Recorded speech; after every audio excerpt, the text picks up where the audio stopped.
Good day po, Ma'am Lisa. So, my name is Jerry Medina from BSID1B.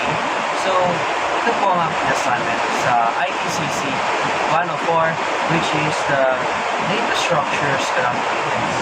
So, i-explain po at ipapakita po yung apat na searching techniques sa Python. So, yung first is the unordered liner search. So, una po is, is yung unordered liner search. Isa-isa niyang chine-check yung bawat item sa list. Yun po ang parang work ng unordered liner search.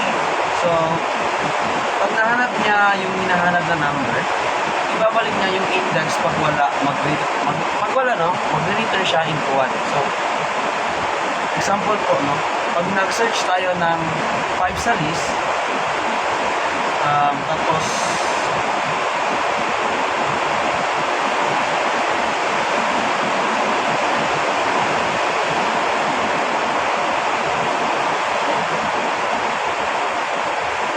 pag nag-search tayo ng 5 sa list, no, na 4, 2, 5, 1, 3, ang sagot ay index 2.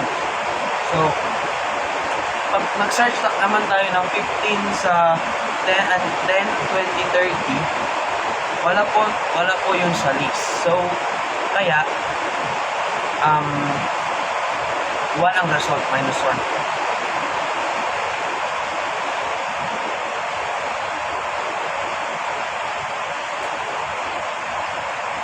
Tapos, yung next is the ordered liner search.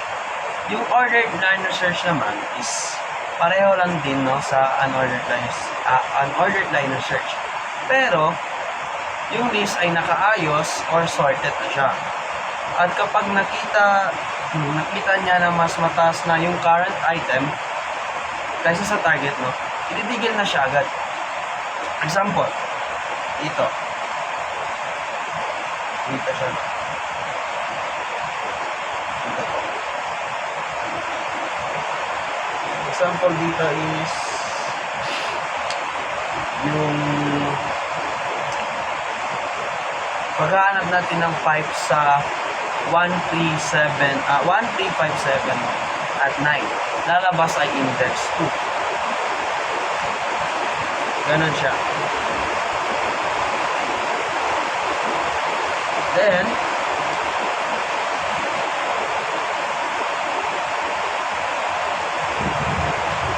pag 8 naman ang hinahanap natin, wala yung sa list, kaya ang result ay minus 1. Then, dito naman, sa binary search.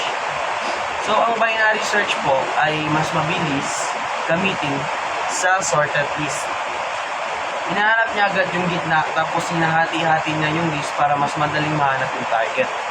Ganon siya, no?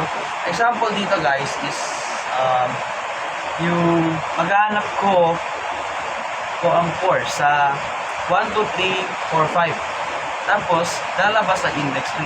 Kasi, yung 4 kasi, nandun siya sa list.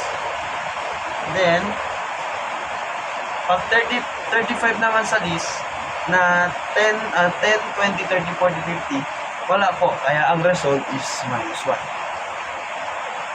Ganun na siya. Pag wala yung hinahanap nating number sa list, matik na yun na minus 1 or negative 1. So, dito naman sa interpolation search, last po, ito na po yung last, no, yung interpolation search.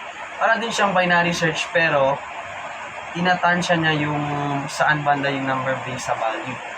Example, no, yung paghahanap ko ng 30 sa 10, 20, 30, 40, 50, ang result ay index 2.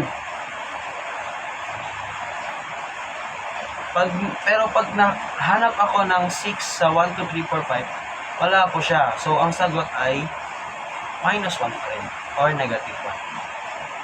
So, ayan po, no?